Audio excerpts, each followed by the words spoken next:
புலியை பார்த்து பூனை சூடு போட்டுக்குச்சின்னு இவர் நின்று உதயநிதி நின்று செல்ஃபி எடுக்கிறார். கத்துங்க கத்துங்க, எவன் கத்துறது? அவன் கோழிக்கு கூட்டின்னு வந்தவன்டா. தலைவர் அப்படி செல்ஃபி எடுக்க தூக்குறாரு, சுனாமி பொங்குது. உங்க விஜய் நான் வரன்றாரு, அசருதுரா தமிழ்நாடு. காலாகாலத்துக்கு கோபாலபுரத்துக்கு கொத்தடிமை செய்து கொண்டிருப்பதுதான் ஒவ்வொரு தமிழனுடைய தமிழ்நாட்டு மக்களுடைய தலையில எழுதி வைத்த எழுதப்படாத விதியாக இருக்கும். சோளக்காட்டு பொம்மையை பார்த்து கொக்கு பயப்படும், சோளக்காட்டு பொம்மையை பார்த்து குருவி பயப்படும், சிங்கம் பயப்படாதுடா. சிங்காடிகர் தலைவன். அங்கிள் விசிலுக்கு ஓட்டு போடுங்க, ஆண்டி விசிலுக்கு ஓட்டு போடுங்க. பசங்க விசில்னா அது ஒரு சின்னம், தேர்தல் வரப்போகுது. விசில்னா சின்னம், அந்த சின்னத்தில் ஓட்டு போட்டா விஜய் வெற்றி பெறுவார், விஜய் ஆட்சியில் உட்காருவார், விஜய் ஜெயிக்கணுன்ற எண்ணம் சின்ன பசங்களுக்கிட்ட இருக்குதுங்க.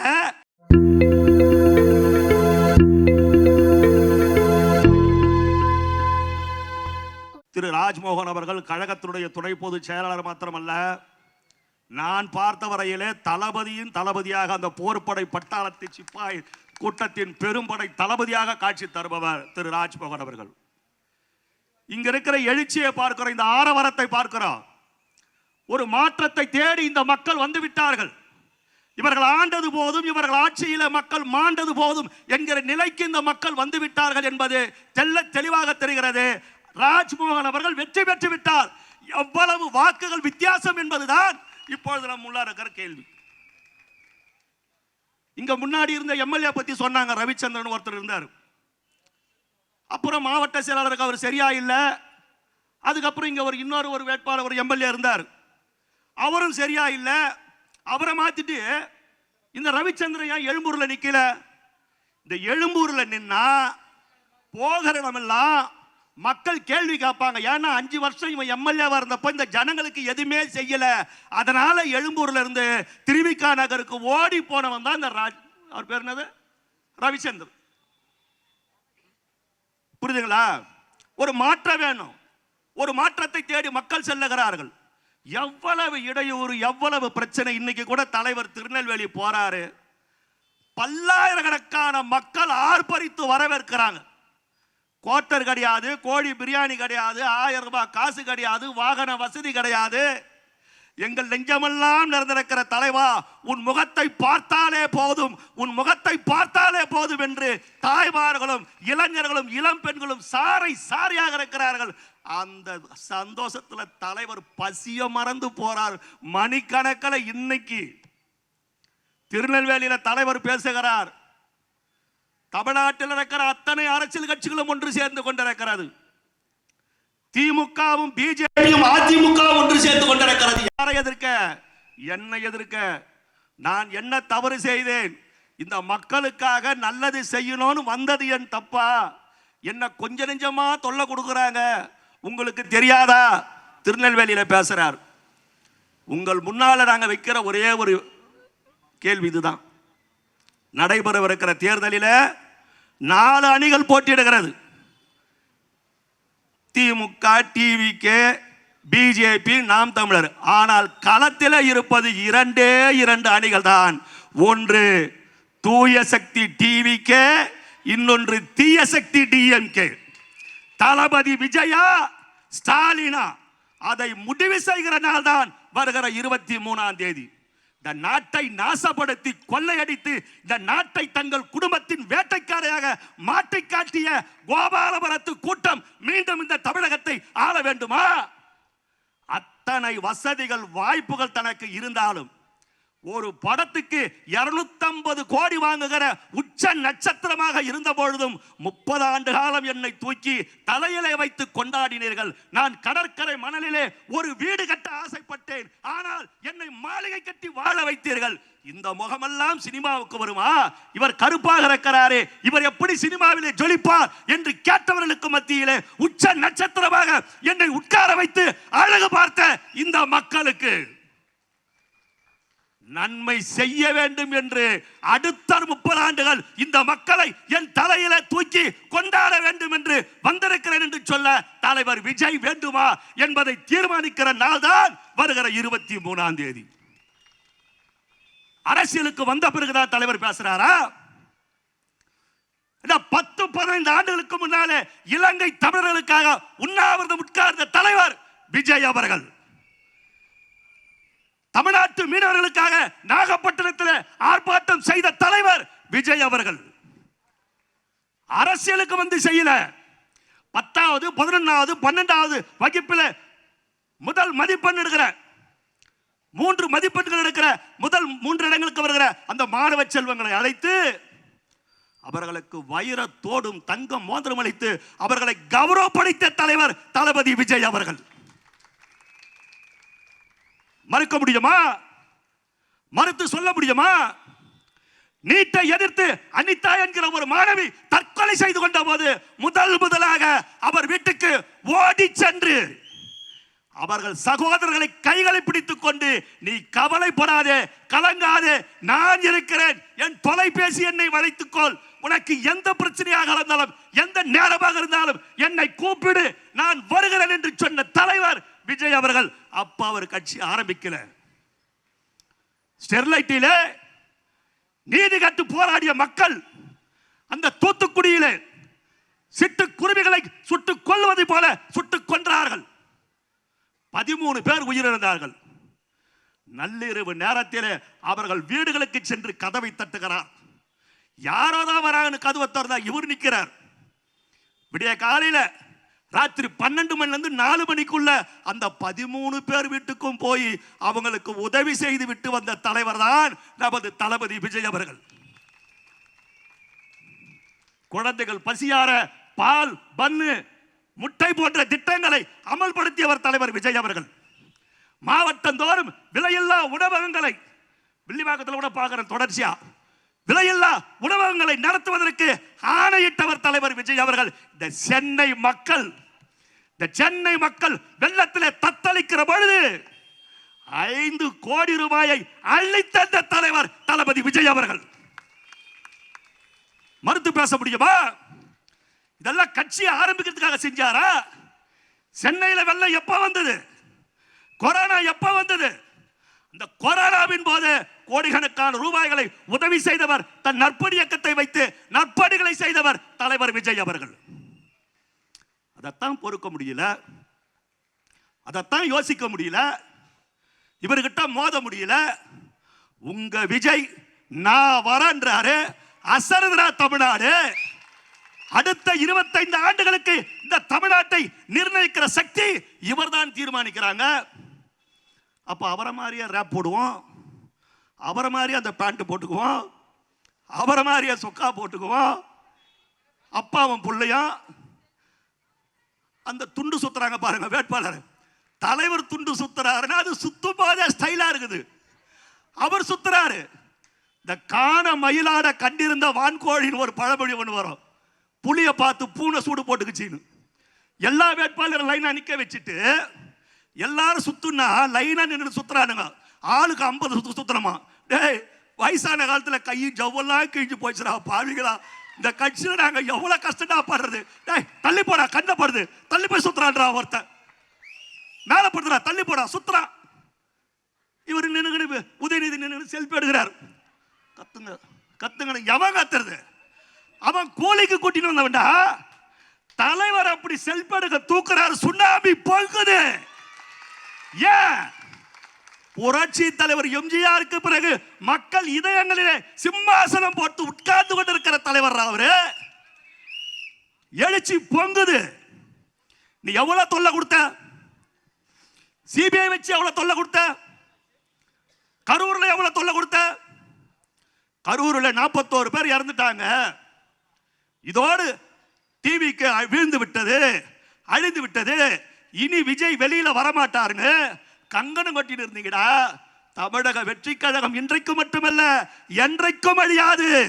வற்றாத சமுத்திரம், அழியாத தொடர்கதை, அதன் மறுபெயர் தான் தமிழக வெற்றி கழகம் என்பதை தலைவர் நிரூபித்துக் கொண்டிருக்கிறார். தடைக்கற்களை படிக்கற்களாக மாற்றி வர்றாரா?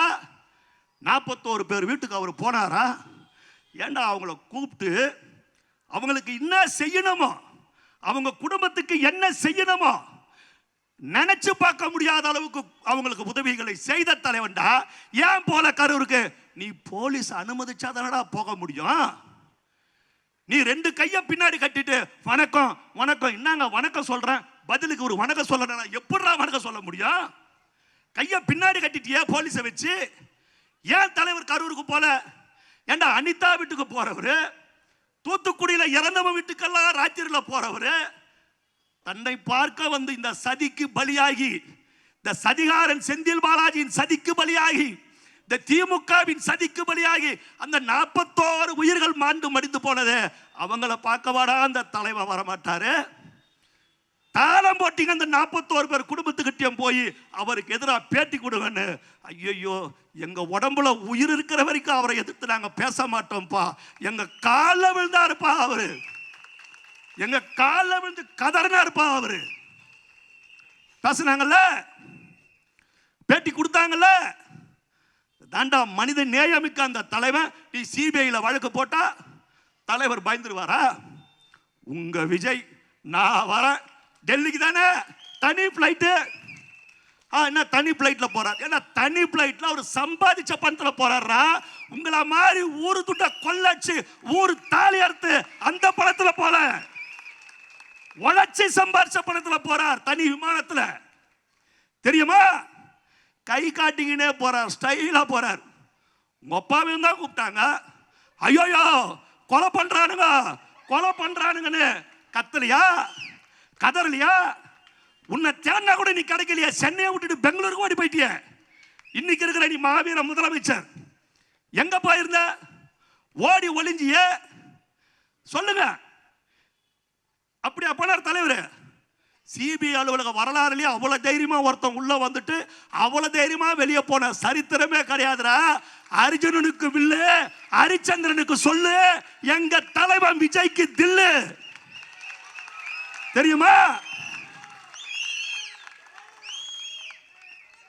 பயத்துக்கு எங்க தலைவரை பார்த்தா பயம்டா, பயத்துக்கு தலைவரை பார்த்தா பயம்.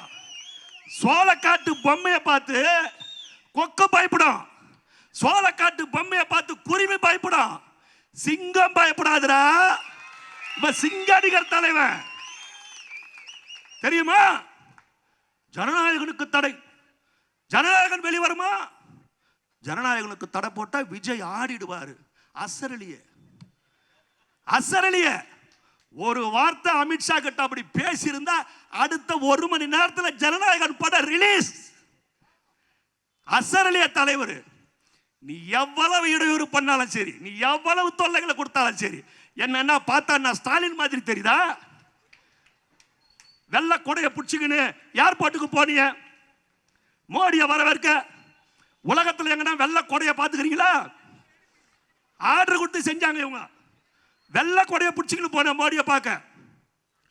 உண்மையா இல்லையா சொல்லுங்க? அந்த மாதிரி மத்திய அரசுக்கு பயந்து அவங்க அப்பா கச்சத்தீவை தாரை வார்த்து கொடுத்தார். அப்படியா? மத்திய அரசுக்கு பயந்து காவிரி நீர் உரிமையை அவங்க அப்பா மீட்டு கொடுத்தாரு. அப்படியா?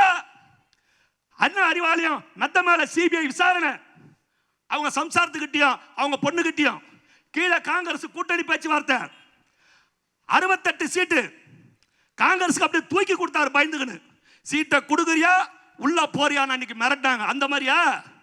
டே, ஜனநாயகன் படம் வந்தாலும் சரி வரலனாலும் சரி, நீ சிபிஐ வச்சு நீ நெருக்கடி கொடுத்தாலும் சரி கொடுக்கலனாலும் சரி, என் அரசியல் எதிரி திமுக, என் கொள்கை எதிரி பாஜக, ஒரு நாளும் இதில் சமரசம் செய்து கொள்ள மாட்டேன் அப்படின்னு இருந்த தலைவர் அவரு.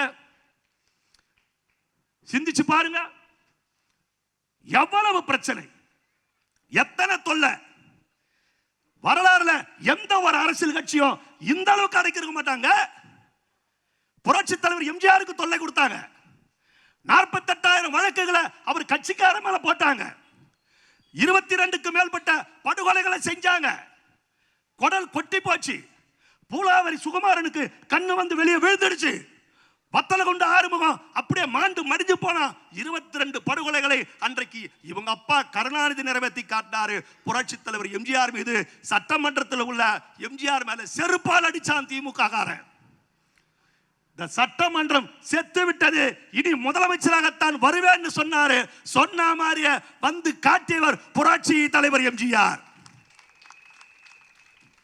அந்த வாழும் எம்ஜிஆராகத்தான் நாங்க தலைவரை பார்க்கிறோம்.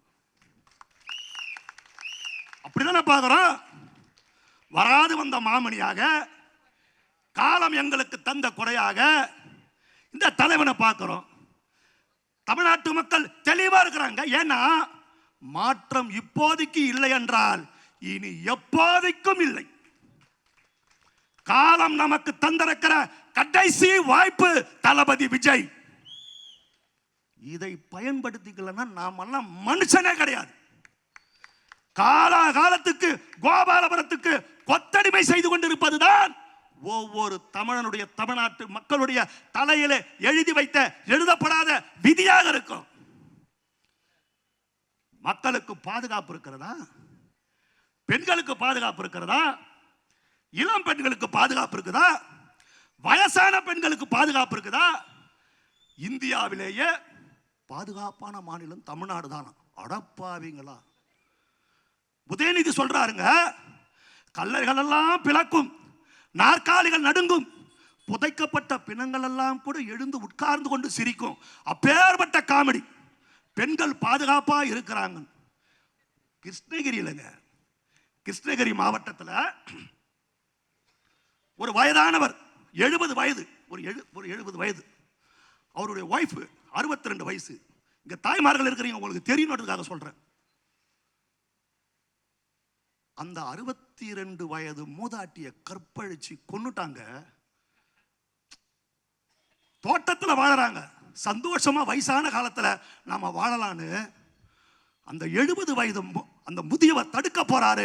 அவர் அடிக்கிறான், அடிச்சு போடுறான். அந்த முதியவர் தவிக்கிறார். அந்த முதியவர் அடிச்சு கொன்னுட்டாங்க. சாகறதுக்கு முன்ன அந்த பெரியவர் என்ன நினைச்சிருப்பாரு? ஐயோ, என்ன நம்பி வந்தியே, இத்தனை வருஷம் உன்னை ராஜாத்தி மாதிரி வச்சு காப்பாத்தினே, என் கண்ணு முன்னாடி இந்த பாவி உன்னை சின்னாபின்னமா சிதைக்கிறானே, அதை தடுக்க கூட என்னால முடியலையே, எனக்கு வயசாகி போச்சேன்னு அவர் எவ்வளவு வேதனைகளையும் வலிகளையும் சுமந்திருப்பார். அப்பேற்பட்ட கொடுமைகள் எல்லாம் அரங்கேறி கொன்ற ஒரு ஆட்சியாகத்தான் இன்றைக்கு திமுக ஆட்சி இருந்து கொண்டிருக்கிறது. 2.5 வயது பெண் குழந்தைங்க, அதே கிருஷ்ணகிரியில ஒரு திமுகவுடைய அமைப்பாளர் 2.5 வயசு குழந்தைய கெடுத்து சாவடிக்கிறாங்க. 2.5 வயசு குழந்தைங்க இப்படி கிள்றேன், எனக்கு வலிக்குது. அந்த 2.5 வயசு குழந்தைக்கு அந்த வலி தாங்க முடியாத உயிரே போயிருக்குதுன்னா அவன் எந்த அளவுக்கு அந்த குழந்தைய சித்திரவதை பண்ணிருப்பான், சின்னாபின்னப்படுத்திருப்பான். இப்பேற்பட்ட ஒரு மிருகம் திமுக அமைப்பாளராக இருக்கிறது. அப்பேற்பட்ட கொடுமை அரங்கேறியது இந்த திமுக ஆட்சியில. மறுக்க முடியுமா? அண்ணா பல்கலைக்கழகத்தில் படிக்க வந்த ஒரு மாணவி, அந்த மாணவிய ஞானசேகரன் ஒரு காம கொடூரன் சிதைக்கிறான். பதில் இருக்குதா? படிக்க வந்த மாணவிங்க அம்மா கிட்ட பேசுறா. அம்மா சொல்றா, வெளியே வராத, பத்திரமா காலேஜ் கேம்பஸுக்குள்ளே இருன்றா. அந்த காலேஜ் கேம்பஸுக்குள்ள அந்த பொண்ணுக்கு பாதுகாப்பு இல்ல இந்த படுபாவி ஆட்சியில. நீதி கேட்க வேண்டாமா?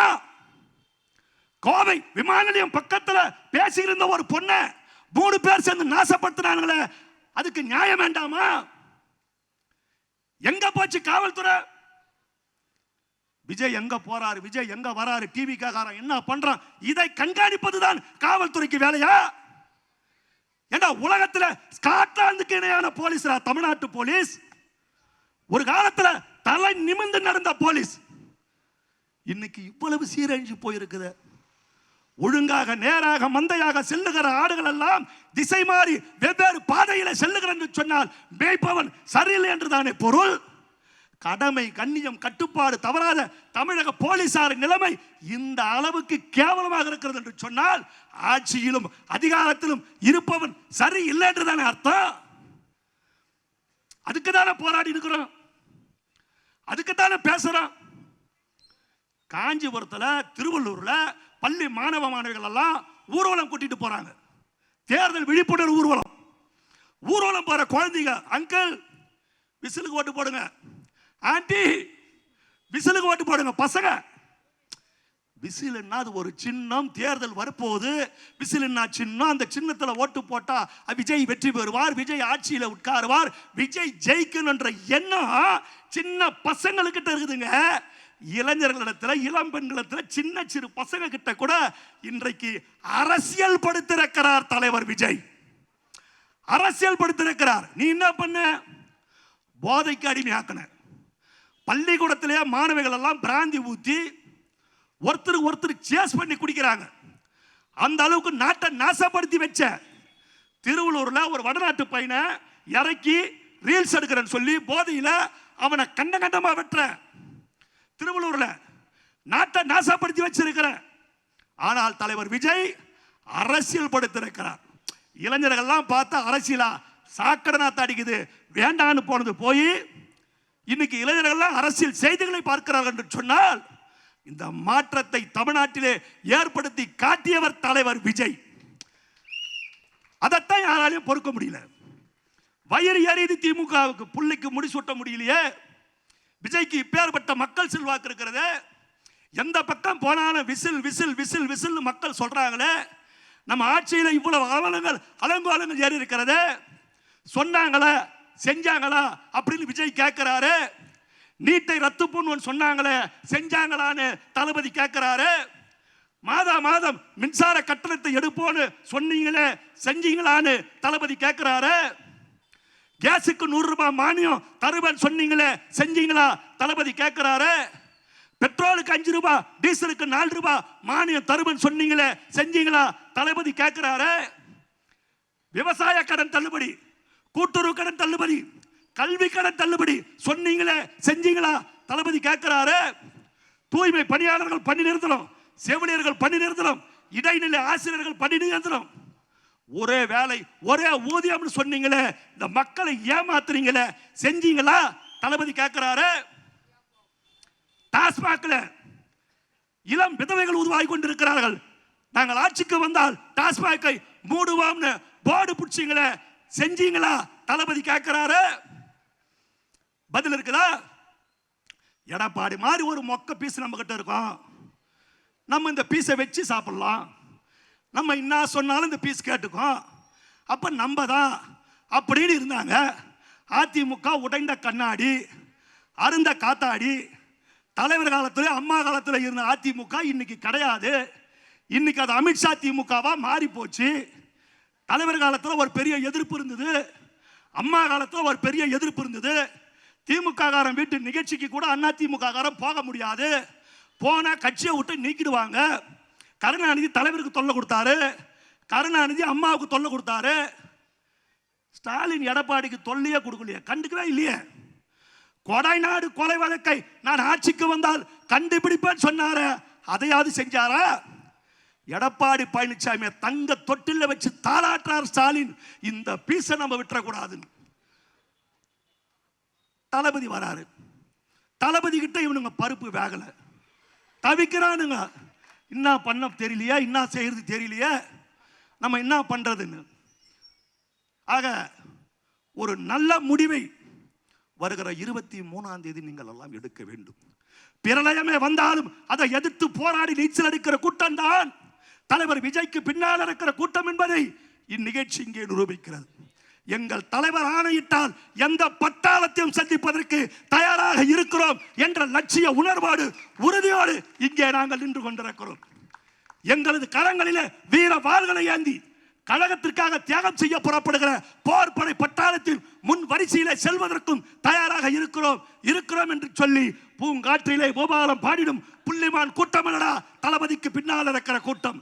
நெருப்பு கடலில் நீந்திய புரட்சி வீரர்கள், தலைவரோடு இருக்கிற லட்சிய வீரர்கள் என்ற பேரோடு புகழோடு மடமை காடுகளை சுட்டெரிப்போம். வெற்றியை தலைவரின் காலடியிலே சமர்ப்பிப்போம்.